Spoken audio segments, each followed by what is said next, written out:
पौराणिक कथाओं के अनुसार एक बार भगवान शंकर और माता पार्वती नर्मदा नदी के तट पर बैठे हुए थे। बैठे बैठे वो उबने लगे तो माता पार्वती ने महादेव जी से चौसर खेलने के लिए कहा। महादेव माता पार्वती की बात सुनकर चौसर यानी चौपड़ खेलने के लिए तैयार हो गए। अब उनके सामने एक परेशानी थी कि उनके खेल में हार जीत का फैसला करने वाला कोई तीसरा शख्स नहीं था। इसका हल निकालने के लिए शंकर महादेव ने आसपास से घास के कुछ तिनके इकट्ठे किए और उससे एक पुतला बना दिया। फिर उसमें जान डालकर उससे कहा, हे पुत्र, मैं पार्वती के साथ चौपड़ खेलूंगा और तुम हम दोनों के खेल के साक्षी बनोगे।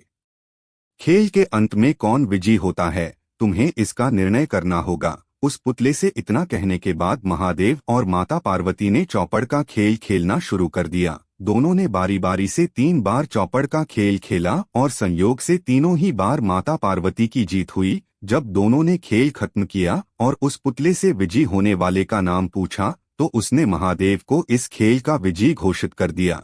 इससे माता पार्वती को गुस्सा आ गया और उन्होंने उस पुतले को लंगड़ा होने और कीचड़ में पड़े रहने का श्राप दे दिया। माता से श्राप सुनकर उस पुतले ने कहा, हे माँ, मैंने इस खेल का गलत निर्णय अपने अज्ञान के कारण लिया। मैंने किसी गलत इरादे से यह निर्णय नहीं लिया।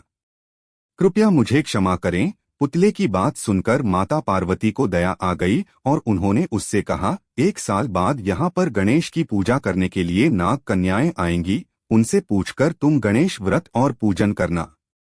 ऐसा करने से तुम्हें मनोवांछित फल मिलेगा। इतना कहकर माता पार्वती और महादेव वहां से वापस कैलाश की तरफ चले गए। 1 साल बाद उसी स्थान पर नाग कन्याएं आईं। जब उन्होंने गणेश व्रत के पूजन की विधि शुरू की तो उस श्रापित पुतले ने उनसे इस पूजन की विधि बताने की प्रार्थना की। नाग कन्याओं ने विस्तार से उस पुतले को गणेश पूजन की विधि बताई।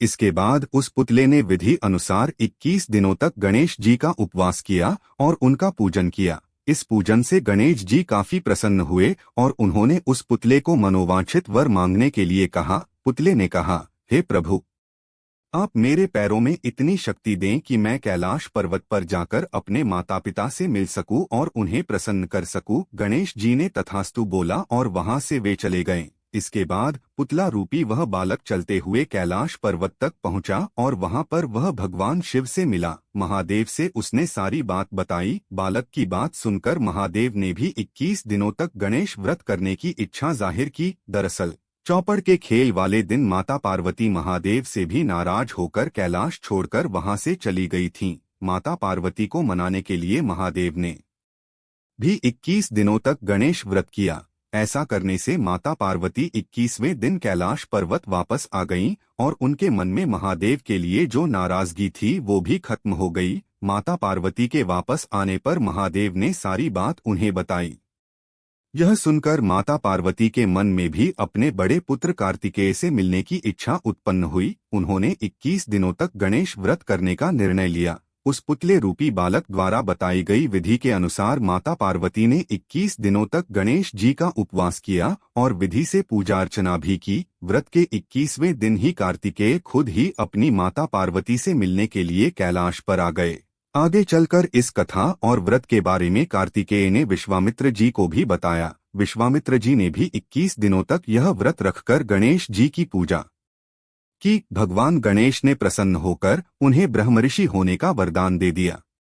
कहानी से सीख, गणेश चतुर्थी व्रत कथा के जरिए गणपति देव को प्रसन्न किया जा सकता है। सच्चे मन से इनका उपवास करने से मनोकामनाएं शीघ्र ही पूरी हो जाती हैं।